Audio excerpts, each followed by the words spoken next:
నమస్తే. Welcome to our channel.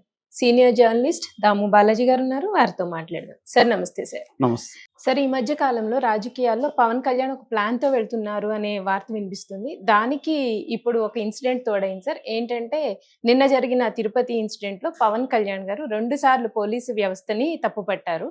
So అంటే హోంమంత్రి అనితని తప్పించి నాగేంద్ర బాబుని తీసుకురావాలి అనే దిశగా ఈయన ప్రయత్నం చేస్తున్నట్టు అర్థమవుతుంది సార్. దీని గురించి మీరేం మాట్లాడతారు? యాహ్! ఒక వార్త అయితే నేను చదివాను. వైరల్ అవుతుంది. అదేంటంటే పవన్ కళ్యాణ్ ఒక స్ట్రాటజీతో వెళ్తున్నాడు గత కొంతకాలం నుంచి. హ్మ్. ముఖ్యంగా హోంశాఖ మంత్రిగా ఉన్న మహిళా మంత్రి, దళిత మంత్రి అనిత మీద ఆయన విమర్శలు చేయడం చూసాము. పోలీసు శాఖ మీద కూడా ఆయన వీలైనప్పుడంతా విమర్శలు చేస్తూనే అవును ఉన్నాడు. సార్. మామూలుగా అయితే శాంతి భద్రతలు, లా అండ్ ఆర్డర్ అనేది చంద్రబాబు దగ్గరుంది. లా అండ్ ఆర్డర్ వేరు, హోంశాఖ వేరు. హోంశాఖ అనేది పోలీసుల సంబంధించి శాఖ అయితే, శాంతి భద్రతలు అనేది సపరేట్ శాఖ అది. హ్మ్. చాలామందికి తెలియక 2 హోంశాఖ అనుకుంటారు. హ్మ్. పవన్ కళ్యాణ్ కూడా అలాగే మాట్లాడతాడు. హోంశాఖ శాంతి భద్రతల ఇష్యూ అయితే కూడా హోంశాఖ అవును సార్. ఇష్యూ అన్నట్టుగా మాట్లాడతాడు. సో, అనిత పేరు పెట్టి కూడా ఆయన మాట్లాడాడు గతంలో. అంటే హోంశాఖ ఈమె చూసుకోకపోతే నేను తీసుకుంటాను హ్మ్. అని కూడా బెదిరించాడు. అంటే ఆయనకి ముందు నుంచి కూడా పవన్ కళ్యాణ్‌కి హోమ్ ఇస్తే బావుంటదనేది జనసేన వాళ్ళు కూడా అనుకున్నారు. హోమ్ అంటే పవర్‌ఫుల్‌గా ఉంటది. పవన్ కళ్యాణ్‌కి ఒక చాలామందికేందంటే హోమ్ అంటే పవర్‌ఫుల్‌గా ఉంటది. హ్మ్. అంటే అధికారం అంటేనే మనకు పోలీసులే అధికారం. ఎందుకంటే మన పబ్లిక్‌కి కనబడేది పోలీసుల హ్మ్. వైలెన్సు, పోలీసులు ఇదే గదా! అవును సార్. అందువల్ల ఎవరైనా ఇదంటే పోలీసులు ప్రయోగించడం, అరెస్టులు చేయడం, కేసులు పెట్టడం ఇవన్నీ పవన్ కళ్యాణ్ ఏందంటే గతంలో గూడా వైసీపీ మీద రకరకాల నాయకుల మీద వాడిని కడ్రాయర్‌తో తిప్పుతా, ఇతన్ని వీధుల్లో నడిపించి తీసుకెళ్తా ఇవన్నీ చెప్పాడు. హ్మ్. ప్రతిపక్షంలో ఉన్నప్పుడు ఇవన్నీ కామనే. అధికారంలో ఉన్నప్పుడు అలాంటివి చేయడం కష్టం. ఎందుకంటే లీగల్‌గా కోర్టు రేపు అలో చేయదు అవన్నీ. ఆ మధ్య హ్మ్. రైతుకు బేడీలేస్తేనే కోర్టు సీరియస్‌గా మందలించింది. హ్మ్. యాక్చువల్‌గా ఏందంటే ఒక అరెస్ట్‌కి ప్రతిదానికి ఒక విధి విధానాలుంటాయి. పోలీసులకు గూడా చట్టం వర్తిస్తది. వాళ్ళ పోలీస్ యాక్ట్ ఉంటది. సో, వాళ్ళు ప్రతిదాన్ని ప్రొసీజర్‌ని ఫాలో అవ్వాలి. అంటే అరెస్ట్ ఎలా జేయాలి? ఫర్ ఎగ్జాంపుల్ ఆ మధ్య విమెన్‌ని ఆహ్, ఈవెనింగ్ 6 తర్వాత పోయి అరెస్ట్ చేయకూడదు అన్న హ్మ్. దీన్ని ఉల్లంఘించి అర్ధరాత్రి అరెస్ట్ చేస్తే గంట సేపు నిలబెట్టి ఎస్పీని క్లాస్ పీకారు జడ్జి గారు. ఓహ్! ఆహ్, హ్మ్. చాలా సీరియస్‌గా. ఆ వీడియో వైరల్ గూడా అయింది. ఈ మధ్య హ్మ్. కోర్ట్ ప్రొసీడింగ్స్ కూడా వీడియో లైవ్‌లో వస్తున్నాయి. హ్మ్. సో, అట్లా ఉంటదనమాట. ప్రొసీజర్‌ని ఫాలో గాకపోతే పోలీసులకి కోర్టులు వాయిస్తాయి. వాళ్ళకి సస్పెన్షన్‌లు ఇవన్నీ గూడా పనిష్మెంట్‌లన్నీ ఉంటాయి. కానీ పవన్ కళ్యాణ్ అవన్నీ ఆయనకి తెలీదనేం కాదు. కాకపోతే ఏందంటే జనంలో ఉత్సాహం నింపాలి, ఫ్యాన్స్‌లో ఉత్సాహం నింపాలని మాట్లాడతాడు. ఇప్పుడుకి ఆయనకేందంటే తను ఎప్పుడు ఎవరి మీదైతే కక్ష తీర్చుకుందాం ఇవన్నీ పవన్ కళ్యాణ్‌కి ఉంటాయి గదా! వాళ్ళ మీద కక్ష తీర్చుకోవట్లేదు చంద్రబాబు ప్రభుత్వం. హ్మ్. ఈ అసంతృప్తి పవన్ కళ్యాణ్‌లో ఉంది. అనితని అనడంలో గూడా కాంటెక్స్ట్ ఏంటి? చాలామంది వైసీపీ వాళ్ళ మీద మీరేమి పోలీసులు చర్యలు తీసుకోవట్లేదు. మీరు కులాన్ని చూస్తున్నారా? భయపడుతున్నారా? ఎందుకు చేయట్లేదు అనేది ఆయన ప్రశ్న. వైసీపీ వాళ్ళ మీద చర్యలు తీసుకోవట్లేదు అనేది. కాకపోతే చంద్రబాబు పవన్ కళ్యాణ్ కంటే పవర్ కొత్త.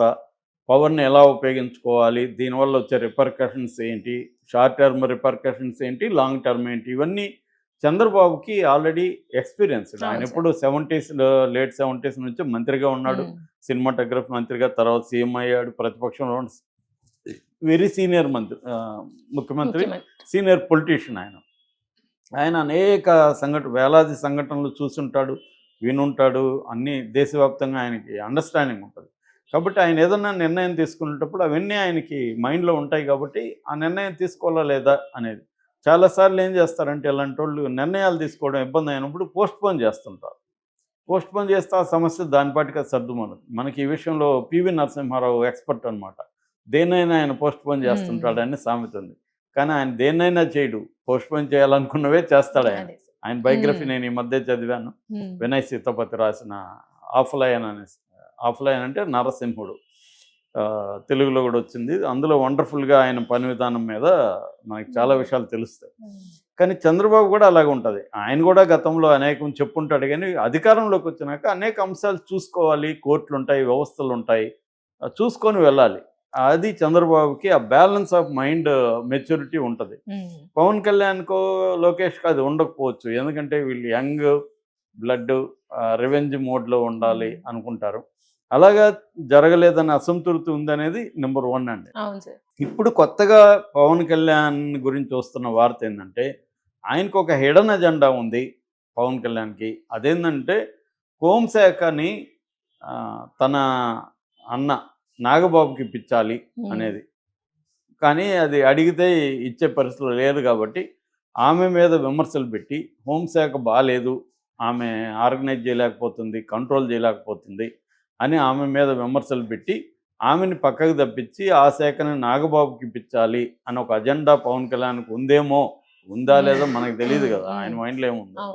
కానీ జనం అంటున్నది ఎందుకు అంటున్నారంటే ఆయన బిహేవియర్ని అనలైజ్ చేస్తే ప్రతి చోట ఆయన పోలీసుల మీద నిందలు వేస్తూ ఉండడం కనబడుతుంది. ఇప్పుడు తిరుమలకి వెళ్ళాడు, తిరుమలలో పరిశీలించాడు.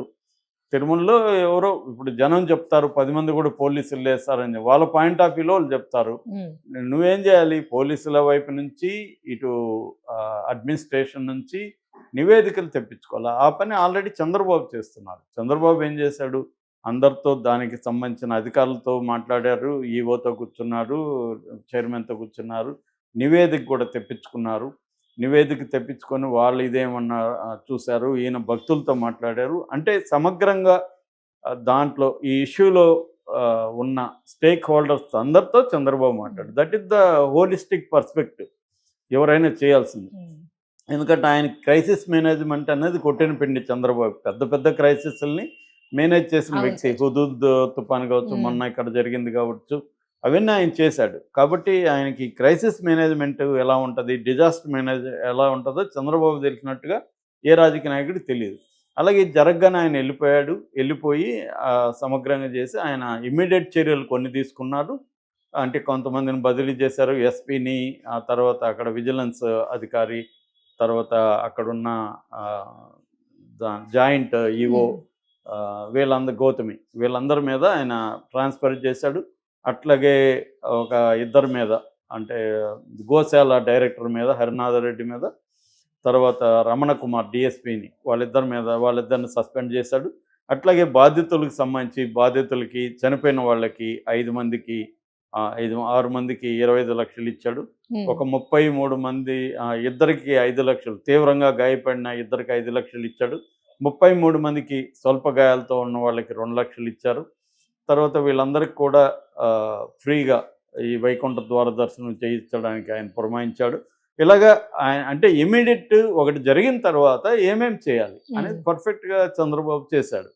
అట్లాగే దీని మీద ఇప్పుడు సింగిల్ జడ్జితోనూ వాళ్ళతో విచారణకు కూడా ఆదేశించాడు. అంటే ఆయన ఏంటంటే ఇమీడియట్గా ఏం చేయాలి, కొంత టైం తీసుకొని ఏం చేయాలి, అట్లాగే దీనికి పర్మనెంట్ సొల్యూషన్ ఏంటి, ఇది కదా చేయాల్సింది.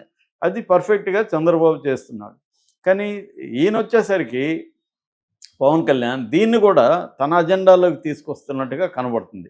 మామూలుగా అయితే పవన్ కళ్యాణ్కి డిప్యూటీ సీఎం అనేది కాన్స్టిట్యూషనల్ పదవి కాదు, అది రాజ్యాంగబద్ధమైన పదవి కాదు. అది ఒక గౌరవంగా ఇచ్చింది డిప్యూటీ సీఎం. ఆయన మంత్రి, బేసిక్గా ఆయన మంత్రిత్వ శాఖ ఇది కాదు. ఆయన అన్ని మంత్రిత్వ శాఖలకి ఎంటర్ అవుతున్నాడు. మొన్న కూడా కాకినాడకు పోవడం కూడా ఆయన పరిధి కాదు. అసలు ఆ షిప్ని ఈయనెవడు పోయి సీజ్ చేయడానికి, ఈయనకి సంబంధం ఏంటి? షిప్ సీజ్ అనేది అది international ship, international maritime laws ఉంటాయి. అవన్నీ ఆయనకి తెలిసినా కూడా ఆయన పొలిటికల్గా ఉపయోగించుకోవడానికి ఆ దృశ్యాలని, ఆ సీన్లని తనకు అనుకూలంగా ఉపయోగించుకోవడానికి ప్లాన్గా వెళ్తున్నాడంటగా తెలుస్తుంది. అంటే చాలామంది చెప్తున్నది ఏమంటే గవర్నమెంట్లో మంచి జరిగితే మాత్రం నాకు కూడా బాగా ఉందని అంటున్నాడు, చెడ్డ జరిగితే మాత్రం నాకు భాగం లేదు, అది మీదే తప్పు అంటున్నాడు అనే ధోరణితో ఆయన వెళ్తున్నట్టుగా కనబడుతుంది. ఇక్కడికి వచ్చేసరికి నిన్న కూడా పోలీసుల మీద తీవ్రంగా ఆయన విరుచుకుపడింది 2 సందర్భాల్లో. ఒకటి తొక్కిసలాట్లకు పోలీసులు కూడా ప్రధాన కారణం, అట్లాగే AO and joint EO additional EO వీళ్ళిద్దరు కారణం. Venkaiah Chowdary and Shyamala Rao, EO Shyamala Rao and additional EO Venkaiah Chowdary, వీళ్ళిద్దరు కారణం అని పేర్లు కూడా చెప్పేశాడు. వాళ్ళిద్దరు కారణమా కాదనేది ప్రాథమిక విచారణలో ఆయన ఏమైనా విచారణ నివేదిక తీసుకున్నాడా? చంద్రబాబు గారు చెప్పాలి. ఈయనెందుకు చెప్పాడనేది విమర్శ. రెండోది పోలీసుల మీద కూడా తీవ్ర ఆగ్రహాలు వ్యక్తం చేశాడు. పోలీసులు లేరని. అది రెండోది. మూడవది తను ఉన్నప్పుడు తన అభిమానులు పెద్ద ఎత్తున ఓజీ, ఓజీ అంట ఇవన్నీ ఎగురుతుంటే ఈయనకి కోపమొచ్చింది. నిజానికి అభిమానులు తప్పు కాదు. ఈయనే వాళ్ళని అలా తయారు చేసాడు. ఎప్పుడన్నా వాళ్ళని ఖండించాడా గతంలో? వాళ్ళు అనేక మంది మీద దాడులు చేసి అంత అతి భయంకరమైన అన్‌రూలీగా ఉండే క్రౌడ్ ఎవరంటే ఈయన అభిమానులే. ఇంకెవరు లేరు. వాళ్ళని పొలిటిసైజ్ చేయడానికి ఈయన ఎప్పుడన్నా ట్రై చేశాడా? వాళ్ళని క్యాడర్‌గా మార్చడానికి ఈయన పొలిటికల్ క్యాడర్ వేరు, అభిమానులు వేరు. పొలిటికల్ క్యాడర్‌కి కొంత డిసిప్లిను, వాళ్ళకి కొంత రాజకీయాలు, వాళ్ళకి కొంత అధ్యయనం ఇవన్నీ ఇవ్వాలి. పొలిటికల్ క్లాసులు పెడతారు. రకరకాల వాళ్ళ దగ్గర వాళ్ళకి క్లాసులు ఇప్పిస్తారు అన్ని పొలిటికల్ పార్టీలు. ఈయన ఆ పని చేయలేదు. ఏదో నామినల్‌గా నాగబాబుని పంపించి చేశారు తప్ప వాళ్ళని ఎప్పుడు చేయలే. వాళ్ళని ఎప్పుడు ఈయన ఖండించలే. వాళ్ళని పైగా ప్రోత్సహించాడు. వాళ్ళకి అలా ఉండడమే తన బలం అనుకున్నాడు. ఇప్పుడొచ్చి వాళ్ళని నిందిస్తే ఎలాగా? అలాగే ఉంటారోళ్ళు. సో, అదేదో నిందించాడు. ఇది ఏడ్చే సమయమా, ఆనందించే సమయం మీరెందుకు ఎగరతారు? అది కరెక్టే ఆయన మాట్లాడింది. తప్పేం లేదు. కానీ దీంట్లో కూడా మళ్ళీ పోలీసులు మీరెందుకు వాళ్ళని కంట్రోల్ చేయట్లేదంటే, ఏమో వాళ్ళు నీ అభిమానులను కంట్రోల్ చేస్తే నీకు కోపం రావచ్చని పోలీసులకు భయం ఉంటది కదా! వాళ్ళనే మళ్ళీ అవును సార్. నిందించాడు. అంటే క్లియర్‌గా పోలీసులది వ్యతిరేకంగా పవన్ కళ్యాణ్ ఒక ప్లాన్డ్‌గా వెళ్తున్నాడా? ఇది అనితను తప్పించి ఆ పోస్టు తన బ్రదర్ నాగబాబుకి ఇప్పించడానికేనా?